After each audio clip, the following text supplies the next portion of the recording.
Welcome to Muscles and Magic the Gathering. Me, Bobby Maximus. I am the Muscles, aka the world's most powerful nerd.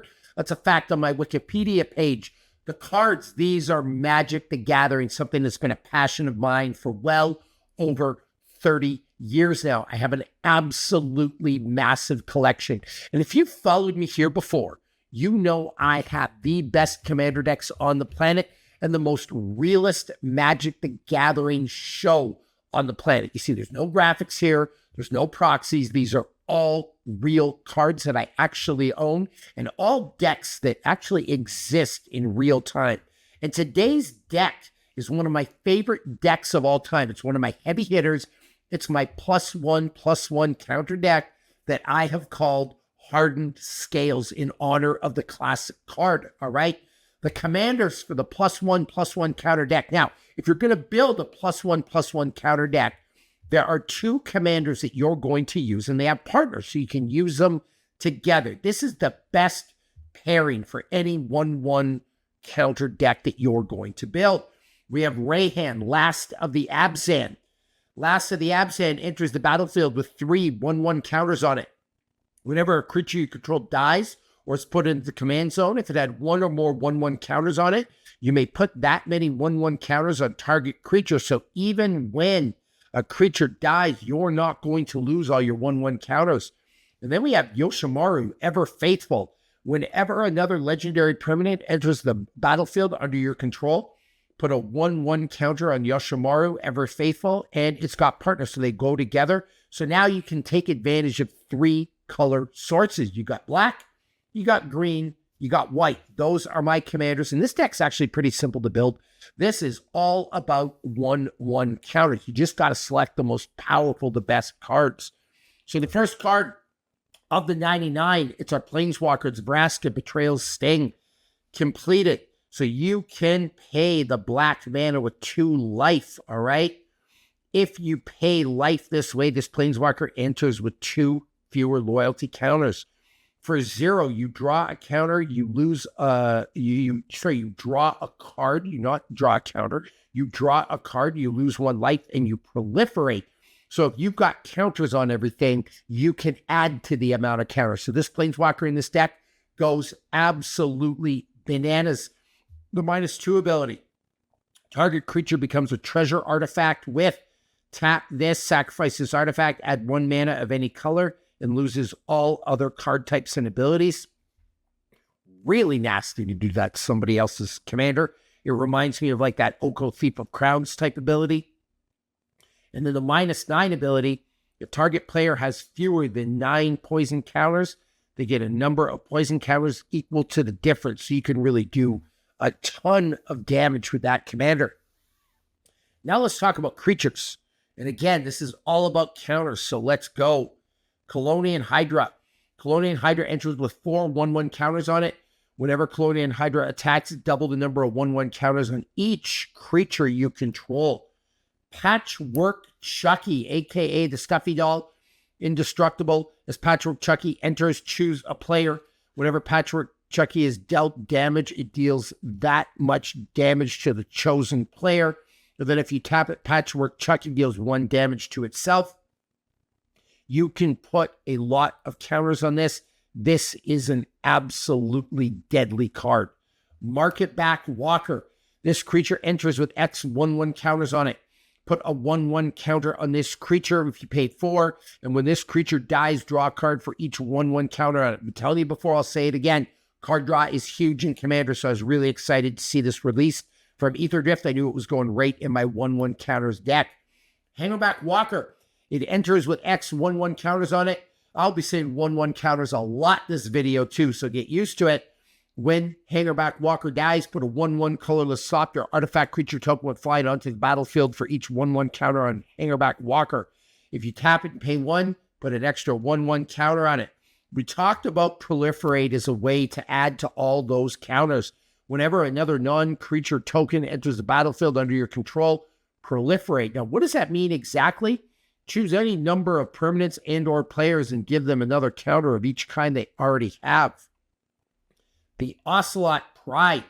First strike, lifelink, It's got Ascend. If you control 10 or more permanents, you get the city's blessing for the rest of the game. At the beginning of your end step, if you gained life this turn, create a 1/1 white cat creature token. Then if you have the city's blessing for each token you control that entered the battlefield this turn, create a token that's a copy of it. The Winding Constrictor. If one or more counters would be placed on an artifact or creature you control, that many of those counters plus one are placed on this permanent instead. If you would get one or more counters, you get that many of those counters plus one instead. So there's a lot of ways in this deck to add to your counters. You're going to see that as the video goes on. Primordial Hydra enters the battlefield with X 1/1 counters on it. At the beginning of your upkeep, double the number of 1/1 counters on Primordial Hydra. Primordial Hydra has trample as long as it has 10 or more 1/1 counters on it. Monster card. When Sandstorm Salvager enters the battlefield, create a 3/3 colorless golem artifact creature token. Put a 1/1 counter on each creature token you control. They gain trample until the end of turn. Virtuous Gearhulk, and my favorite all-time printing of this card. I love these masterpiece inventions. Trample. When Virtuous Gearhulk enters the battlefield, distribute 4 1/1 counters among any number of target creatures you control. Heliod Sun Crown. Indestructible as long as your devotion to white is less than 5. Heliod isn't a creature. Whenever you gain life, put a 1/1 counter on a target creature or enchantment you control. If you pay some mana, another target creature gains lifelink till the end of turn. Some mana ramp and a way to make your legendary spells uncounterable. So incredible card. Another great card for 1/1 counters and also features a little bit of landfall. The Scythe Cat Cub. Trample. Landfall. Whenever a land you control enters, put a 1/1 counter on a target creature you control. If this is a second time this ability is resolved this turn, double the number of 1/1 counters on that creature instead. We have the Birds of Paradise. Greatest mana ramp creature of all time. Benny Brax, Zoologist. At the beginning of end step, you created a token this turn, draw a card. By the way, did I mention this deck will create a lot of tokens? So stay tuned for that. Arwen, the Weaver of Hope. Each other creature you control enters the battlefield with a number of additional 1/1 counters on it equal to Arwen, Weaver of Hope's toughness. Farmer Cotton. When Farmer Cotton enters the battlefield, create X 1/1 white halfling creature tokens and X food tokens. The Deathrite Shaman, let him eat. Exile target creature from a graveyard, add 1 mana of any color to your mana pool if you tap it. Pay a black mana, exile target instant or sorcery card from a graveyard. Each opponent loses 2 life. And then if you pay a green, exile target creature card from a graveyard, you gain 2 life. Arguably the greatest 1-drop of all time. Kami of Whispered Hopes. If 1 or more 1/1 counters will be put on a permanent you control, that many plus 1 1/1 counters are put on that permanent instead. If you tap it, add X mana of any color where X is Kami of Whispered Hope's power. Mirkwood Bats, the greatest common of all time. I say that a lot.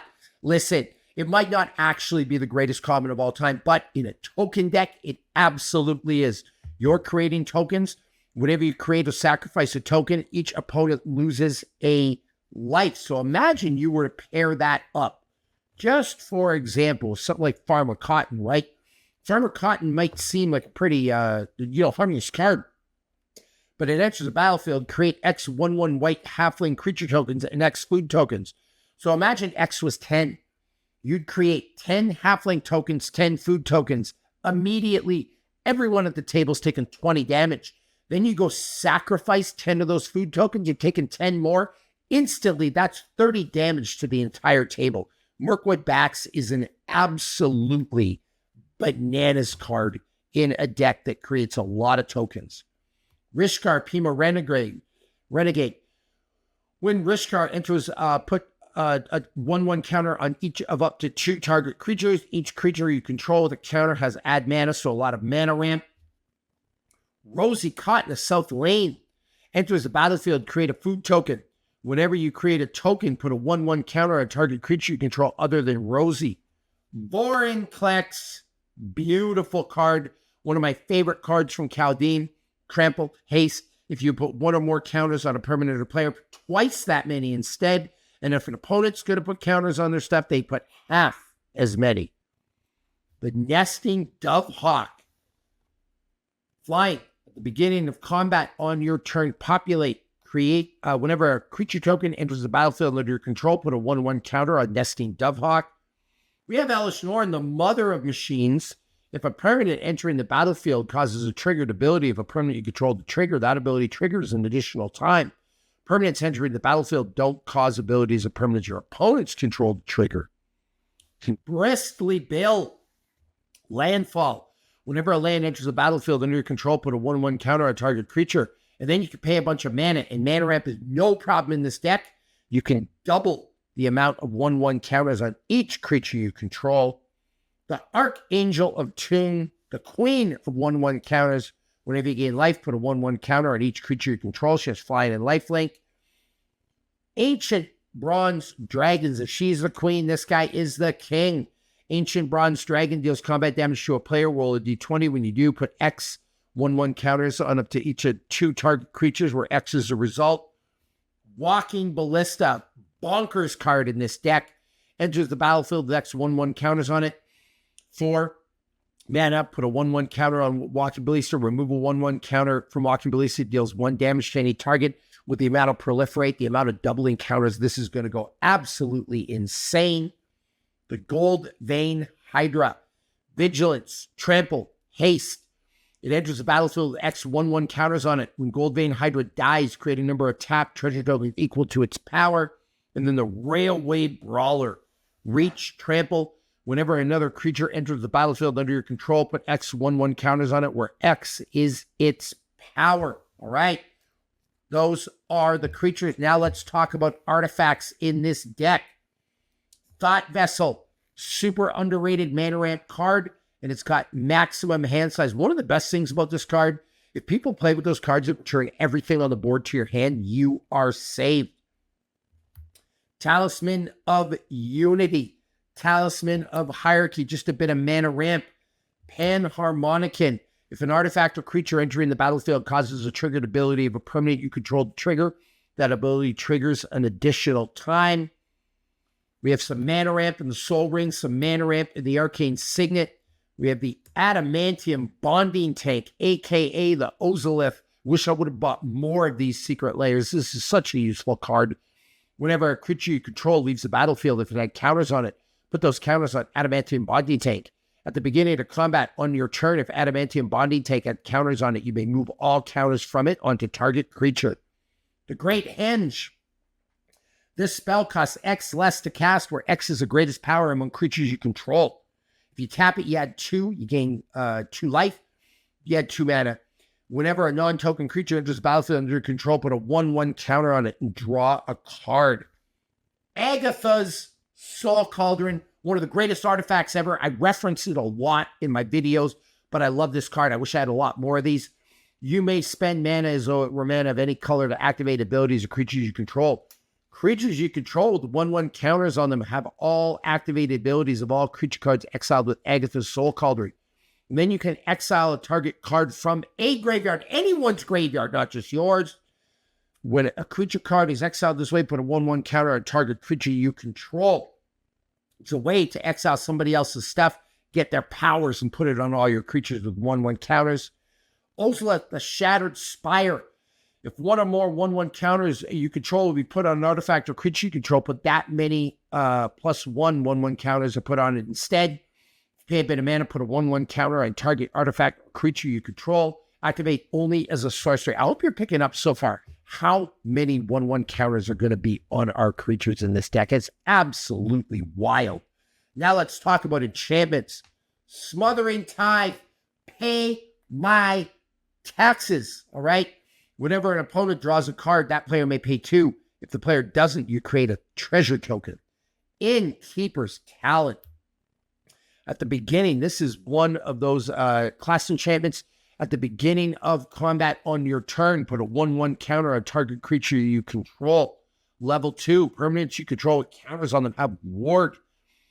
Level 3, if you would put one or more counters on a permanent or player, put twice that many of each of those kinds of counters on a permanent or player instead.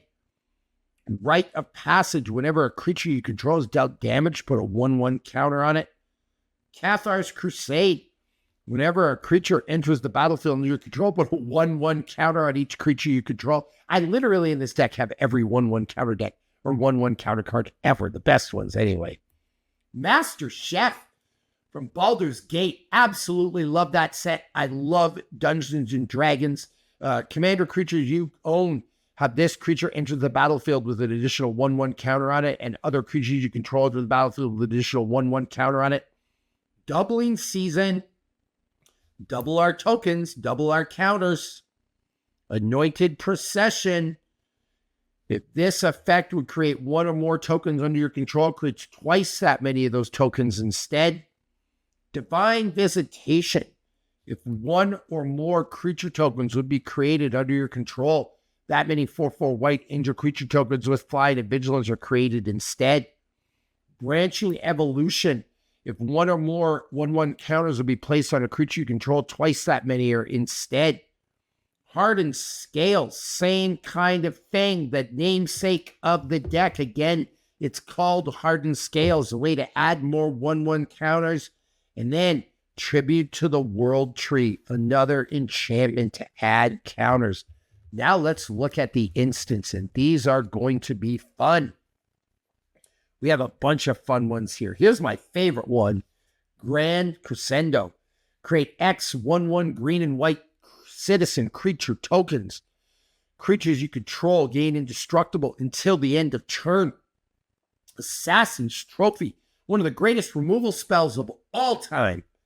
This card is so nasty for like an uncommon. Draw a card for each creature you control with a 1/1 counter on it. Good Night. Those creatures gain indestructible till the end of turn. Second Harvest. For each token you control, put a token onto the battlefield. Awaken the Woods, another massive token generator. I was about to say I was going through this deck. I'm like, I'm not generating that many tokens. Well, yes, turns out that I am.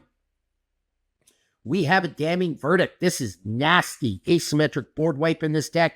Destroy all creatures with no counters on them. Your creatures are gone. Mine are just fine. We have the Enlightened Tutor. Let's go get ourselves an artifact or an enchantment. The greatest mana ramp spell of all time, Dark Ritual. If you don't like Dark Ritual, you do not know how to play Magic. Get a Dark Ritual in your black deck now. Then we have two of the greatest tutors of all time. Actually, the holy trinity of tutors. The third one is the Imperial Seal. Two great tutors in this deck. I've said it before, I'll say it again. The way you're going to win a game of Magic is card drop, tutoring, and mana ramp. We got all of it in this deck. So I say it's one of my heavy hitters. Basic lands, but I actually kind of want to go through these because I got some beautiful printings of lands. Secret Lair, look at that. The Phyrexians. These are just beautiful, beautiful, beautiful lands. Oh, Secret Lair, Godzilla, Secret Lair. I love nice lands. I wish I had all of these. These actually might be my favorite lands of all time. These are the Phyrexian oil slicks at least, right? Those two are probably my favorites of all time. Now let's talk about non-basic lands. We have Barrow Down. All right, Barrow Down enters the battlefield tapped. When Barrow Down enters the battlefield, exile target player's graveyard. You can add a black mana. And by the way, I'm just going to log into my Mox field here because I want to show you. Accidentally hit my camera. That's okay. Part of the deal with live TV. But let's see on my Mox field here a bit of metadata on this deck before I go on in lands.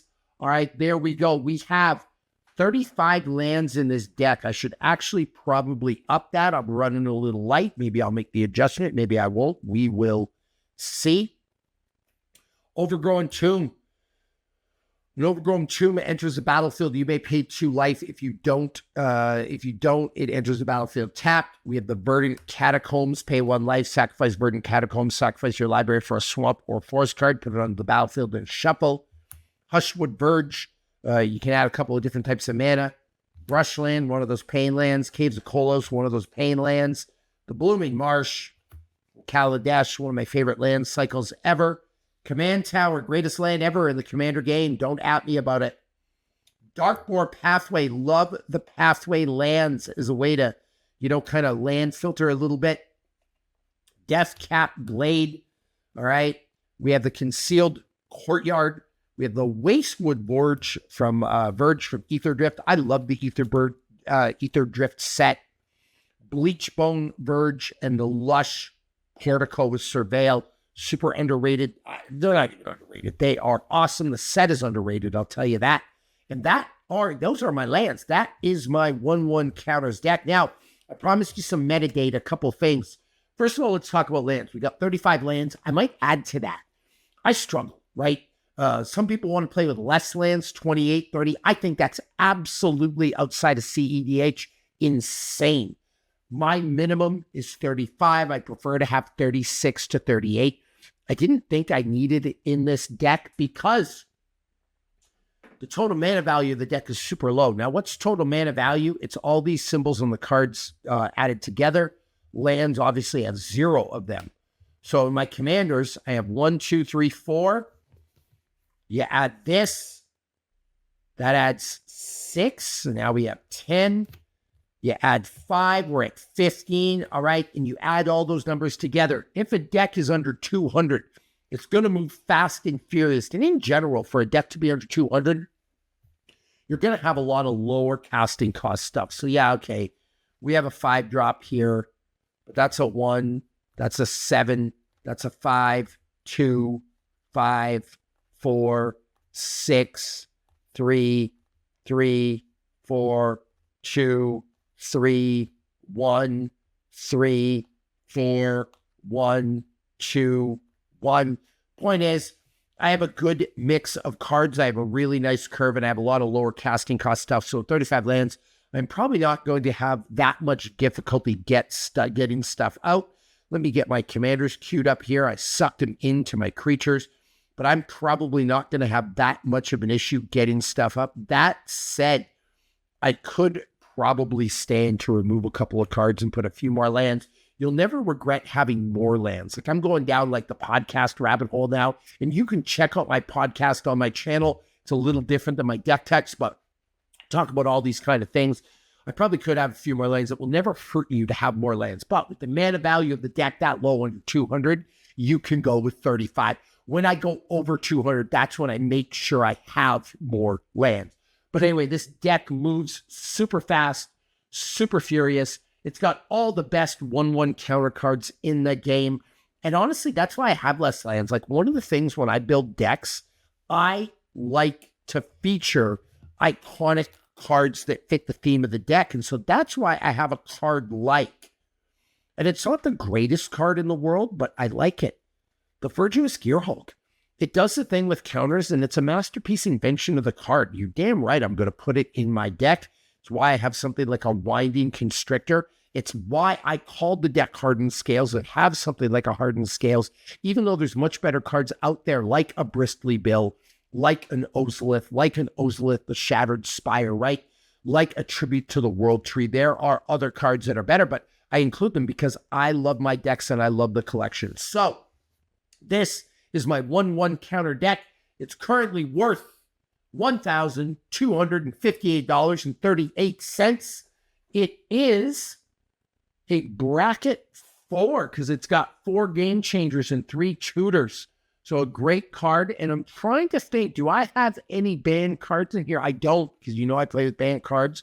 But that is my deck. If you want to link to it, it's in the show notes. And listen, I have 56 full Commander decks right now. That's a massive amount, but the goal is to get to 100, and you can help me. First of all, you're going to subscribe. Click that button.